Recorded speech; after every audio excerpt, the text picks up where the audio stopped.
সবাইকে নমস্কার। যতন খুলুম খা। আজকে আমি ককবরক ভাষা নিয়ে কথা বলবো। ককবরক ভাষা, যে ভাষায় চিনি তাকুক তাই তিপ্রাস তাকুক তাই বুকুক্রক ককসাও, এই ভাষা নিয়ে কথা বলবো। আমার বন্ধুরা অনেকেই হয়তো জানেন না যে ককবরক ভাষায় শুধু ত্রিপুরার মানুষরাই কথা বলেন না, ত্রিপুরার বাইরেও এমন বহু জায়গা রয়েছে যেখানে ককবরক ভাষী মানুষ বসবাস করে, যাদের মাতৃভাষা ককবরক। এর মধ্যে বাংলাদেশ, আমাদের প্রতিবেশী দেশ বাংলাদেশ, এই বাংলাদেশে 4 লক্ষের বেশি 2011 সালের বাংলাদেশের জনগণনা অনুসারে 4 লক্ষের বেশি ককবরক ভাষী মানুষজন রয়েছে। কোথায় কোথায় রয়েছে জানেন? শুনলে অবাক হবেন, আমি নিজেও জানতাম না, কিন্তু ইন্টারনেটে স্টাডি করে আমি জানতে পেরেছি বাংলাদেশের পার্বত্য চট্টগ্রামে, বাংলাদেশের কুমিল্লায়, চাঁদপুরে, সিলেটে, রাজবাড়িতে, ফেনীতে এবং নোয়াখালীতে প্রচুর ককবরক ভাষী মানুষজন বসবাস করেন, যারা ককবরকে প্রত্যেক দিন কথাবার্তা বলেন। এবং এটা যেহেতু 4 লক্ষ বলা হয়েছে 2011 সালের, তাহলে 2024 সাল এই সংখ্যাটা আরও অনেক বাড়বে বলে আশা করা যায়। সেক্ষেত্রে বাংলাদেশে বিশাল সংখ্যক, হতে পারে 5-6 লক্ষ মানুষ ককবরকে কথা বলেন। এটা একটা বড় ব্যাপার, এটা সবার জানা দরকার। এছাড়া ত্রিপুরাতে তো আমরা সবাই জানি, এছাড়া আসামে, মিজোরামে, মায়ানমারে ককবরক ভাষায় কথা বলা মানুষ প্রচুর সংখ্যক থাকে। ভারতের মধ্যে 10,11,294 জন হলো 2011 সালের জনগণনা অনুসারে। আজকে 2024 সালে এই সংখ্যাটা অনেক বাড়বে বলে আশা করা যায়। এবং বাংলাদেশে তো বললামই যে 4 লক্ষের বেশি মানুষ আপনার ককবরকে কথা বলে। এখন ককবরকটা সম্বন্ধে আমরা একটু জানি, সাধারণ তথ্যগুলো, আমি খুব ডিপে ঢুকবো না, সাধারণ তথ্যগুলো যেগুলো সবার জানা দরকার। আপনি ককবরক ভাষী হন, আপনি ককবরক ভাষী না হয়ে অন্য ভাষায় কথা বলেন, কোনো অসুবিধা নাই, কিন্তু ককবরক ভাষার সম্বন্ধে আমাদের মিনিমাম যে ইনফরমেশনগুলো জানা দরকার, কারণ এটা একটা খুব গুরুত্বপূর্ণ ভাষা, খুব মিষ্ট ভাষা। আমি মনে করি ককবরক ভাষাটা খুব সম্মানের ভাষা। এবং ককবরক ন বেলাই হামজাগ, তো ককবরকে আমি কথা বলতেও ভালোবাসি, যদিও বেশি পারি না, অল্প অল্প পারি। আর ককবরক সবাই শিখুক, জানুক, এটা আমি মনে করি, এটা দরকার আছে। আর ককবরকে যারা আছে, ককবরক আমার তিপ্রাসা তাকুকতাই বুকুক্রক ন বেলাই হামজাগ, তো এই কারণে ককবরক সম্বন্ধে তথ্যগুলো সবার জানা দরকার বলে আমি মনে করি। প্রথমত হলো তিব্বত বার্মা ভাষাগোষ্ঠীর এই অন্যতম গুরুত্বপূর্ণ ভাষা হলো ককবরক। ত্রিপুরা এবং বাংলাদেশে এবং মায়ানমারের কথা তো আমি বললামই, এই ভাষা ব্যবহার করা হয়। আগে এই ককবরককে ত্রিপুরী বলা হতো বা তিপ্রা কক বলা হতো। প্রথম শতক, অর্থাৎ এটা কত, এটা 2000-এর বেশি চলছে, 2024 সাল। কিন্তু প্রথম শতক মানে আজকে থেকে প্রায় 2 বছর আগে, 2000 বছর আগে, প্রথম শতক থেকে ককবরকে আপনার অস্তিত্ব পাওয়া যায় আর কি, ককবরকে। সেই সময় ত্রিপুরার রাজারা তাদের রাজত্বের ইতিহাস লেখা শুরু করেন। এই সময়কালটা মোটামুটি তার একটু সামান্য এদিক এদিক হবে। ককবরকের নিজস্ব লিপি ছিল, কিন্তু এটা সবাই জানেন না, ককবরকের নিজস্ব লিপি ছিল। আজকে ককবরকের লিপি বিতর্ক সম্বন্ধে সবাই অবগত আছি, যে কেউ বলছেন বাংলা লিপি ব্যবহার করা হোক, কেউ বলছেন রোমান লিপি ব্যবহার করা হোক। রাজ্য সরকারের আপনার স্কুলগুলোতে আপনার ককবরক এবং মানে রোমান লিপি এবং বাংলা লিপি দুটোকেই ব্যবহার করা হয়। কিছুদিন আগে নিয়ে আন্দোলনও হয়েছে, আমার অনেক ভিডিও হয়েছে এই ব্যাপারে, আপনারা জানেন সবাই। কিন্তু সবাই যেটা জানেন না যে ককবরকের নিজস্ব লিপি ছিল, এটা অনেক বড় তথ্য। কিন্তু দুর্ভাগ্যের বিষয় যে ককবরকের যে লিপি, যার নাম ছিল কলমা, এই লিপি এখন আর কেউ ব্যবহার করেন না। এই লিপিতে যে বই লেখা হয়েছিল, সেই বইগুলিও এখন আর নাকি খুঁজে পাওয়া যায় না। রাজরত্নাকর নামে যে বইটিতে ত্রিপুরার ইতিহাস লেখা হয়েছিল, এই বইটি লেখাতে কলমা লিপি ব্যবহার করা হয়েছিল। দুর্ভাগ্য যে রাজরত্নাকরে সেই কলমা লিপি ব্যবহার করা বইটি আর পাওয়া যায় না।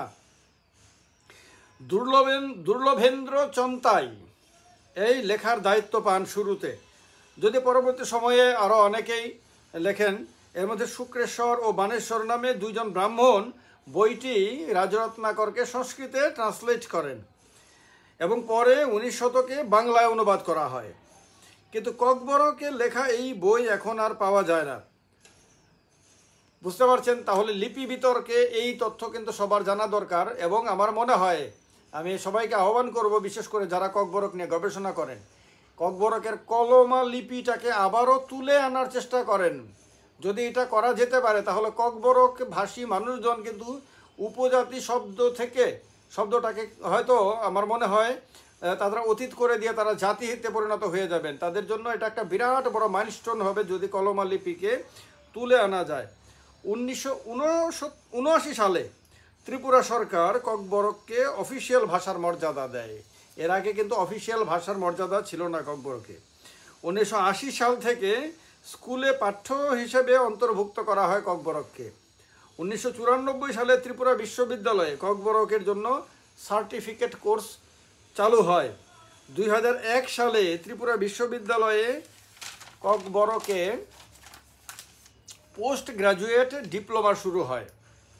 2012 সালে ত্রিপুরা বিশ্ববিদ্যালয়ের অধীন কলেজগুলোতে বিএ ডিগ্রি কোর্সে ককবরককে অন্তর্ভুক্ত করা হয়। 2015 সালে এমএ কোর্সে ককবরককে ঢোকানো হয়। সংবিধানের 8ম তফসিল অনুযায়ী বা 8th শিডিউল অনুযায়ী ভারতের অফিসিয়াল ভাষা হিসেবে ককবরককে স্বীকৃতি প্রদানের জন্য দাবি উঠেছে। তাহলে বুঝতে পারছেন ককবরক কত গুরুত্বপূর্ণ ভাষা। এবং একটা ভাষার গুরুত্ব বোঝা যায় যদি সেই ভাষার লিপি থাকে। আজকে ককবরক ভাষী মানুষদের নিজেদের ভাষা লেখার জন্য অন্যের লিপি ধার করতে হচ্ছে, হয় বাংলা বা রোমান, কোনোটাই কিন্তু মানে খুব বেশি মর্যাদার বিষয় না। মর্যাদার সর্বোচ্চ মর্যাদার বিষয় হলো কলমা লিপি, যেটা ককবরকের জন্য ছিল। তার মানে ককবরক ভাষী মানুষজন অনেক উন্নত। এমনিতেও ত্রিপুরার ককবরক ভাষী মানুষজন চিন্তা চেতনায়, শিক্ষা দীক্ষায়, জ্ঞানে বুদ্ধিতে অনেক বেশি, অনেক অ্যাডভান্স। কিন্তু তারা তাদের গান বাজনা ইত্যাদি সব কিছুতে দেখবেন তারা যে অ্যালবাম বার করে, ত্রিপুরা রাজ্যে যত গানের অ্যালবাম বের হয় আমার মনে হয় তার মধ্যে 90% ককবরক ভাষায়, ককবরক ভাষী ছেলেমেয়েরা গানের অ্যালবাম তৈরি করে। তারা গান লেখে, তারা গানের সুর দেয়, তারা গান গায়।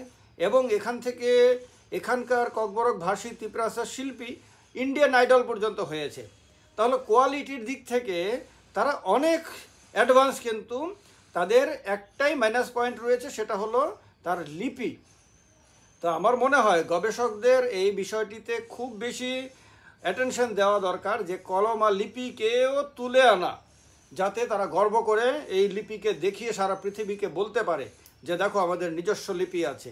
কারণ একটা জাতি, একটা সম্প্রদায় যখন লিপি তৈরি করতে পারে তখনই বোঝা যায় সে কত অ্যাডভান্সে। সুতরাং আজকে থেকে অনেক বছর আগে, শত শত বছর আগে যদি এই সম্প্রদায়ের মানুষের নিজস্ব লিপি ছিল তাহলে তারা কতটুকু উন্নত আগেই থেকেই ছিল। আজকেও দেখবেন তাদের কথাবার্তা বলা, আচার আচরণ সব কিছু কত অ্যাডভান্স। অনেক মানে আমি মনে করি যে এসটি তো ডেফিনেটলি সংবিধান অনুযায়ী বলা হয়, কিন্তু যত এসটি রয়েছে ভারতবর্ষে তার মধ্যে আমাদের ত্রিপুরাসারা অনেক অ্যাডভান্স। তারা তাদের জীবনের সমস্ত ক্ষেত্রে, তাদের পূজা পদ্ধতি, তাদের আচার আচরণ, তাদের কৃষ্টি সংস্কৃতি সব কিছুই বাদ বাকি যত শেডিউল্ড ট্রাইব কমিউনিটিগুলো রয়েছে ভারতবর্ষে তাদের অনেকের তুলনায় অনেক অ্যাডভান্স। এই কারণে এই ক্ষেত্রে একটা মাইলস্টোন হতে পারে। আমার ত্রিপুরাসা ভাই বোনরা যারা এই ভিডিওটি দেখছেন বা দেখবেন, তারা প্রথমত এই ভিডিওটিকে আমি বলবো, রিকোয়েস্ট করব যাতে ম্যাক্সিমাম ত্রিপুরাসা ভাই বোনের কাছে এটা ছড়িয়ে দেওয়া হয়, যাতে তাদের মধ্যে আত্মবিশ্বাস আরও বেশি বাড়ে। নিজেদের অতীত ইতিহাসকে জানতে পারলে, নিজেদের ভাষার যে গরিমা, যে মর্যাদা, এটা যদি জানতে পারে তাহলে ইয়াং জেনারেশন তার মধ্যে আত্মবিশ্বাস অনেক বেশি বেড়ে যাবে। তারা অনেক বেশি আপনার মানে কি বলবো, নিজের প্রতিভাকে তুলে ধরতে পারবে। এই কারণে এই ভিডিওটিকে ম্যাক্সিমাম শেয়ার করবেন। আপনার কাছে যতগুলি মাধ্যম আছে সবগুলো মাধ্যম ব্যবহার করে ভিডিওটিকে প্রত্যেকটা ছেলে মেয়ে যাতে দেখে, তারা যাতে ভালো করে মন দিয়ে শোনে কথাগুলি এবং যাতে বুঝতে পারে। এতে তাদের আপনার এই জেনারেশনকে আরও খুব দ্রুত আপনারা এগিয়ে দিতে পারবেন। এই কারণে এই কাজটা করবেন। আর দ্বিতীয়ত, আপনাদের মধ্যে যারা গবেষণার কাজ করেন, ধরুন অনেকে আছে পিএইচডি, এর মধ্যে আমার স্টুডেন্টও রয়েছে, ত্রিপুরাসা স্টুডেন্টও রয়েছে। আমি যখন স্কুলে পড়াতাম টিচার হিসাবে 2 বছর ডন বস্কো স্কুলে, তখন আমার স্টুডেন্ট এখন আপনার পিএইচডি করছে, আমাকে কিছুদিন আগে ফোন করে জানিয়েছে। আমি সবাইকে আহ্বান করব যে কলমা লিপিটাকে তুলে আনতে। সেটা হয়তো সবাই এখন আর আগের মতো ব্যবহার করতে পারবে না, লিপিটাকে শিখতে শিখতে অনেক সময় লাগবে, কিন্তু এই লিপিটা তুলে এনে যদি পৃথিবীর সামনে আপনার দেখাতে পারবে, তাহলে এতে ককবরক ভাষার, ককবরক ভাষীদের মর্যাদা 1000 গুণ বেড়ে যাবে। এই কাজটা করতে পারলে আপনাদের ভালো হবে। এই সাজেশনটা রইল আপনাদের জন্য। ভালো থাকবেন সবাই, যতন খোলমখা। আর অবশ্যই আরেকবার বলবো, ভিডিওটিতে আপনারা কমেন্ট করে আপনাদের মন্তব্য তো অবশ্যই জানাবেন। ভারতে, বাংলাদেশে, মায়ানমারে যেখানে যেখানে আপনাদের পরিচিত লোকরা রয়েছে তাদের কাছে ভিডিওটি পাঠাবেন আর অবশ্যই শেয়ার করবেন। যতন খোলমখা। নমস্কার।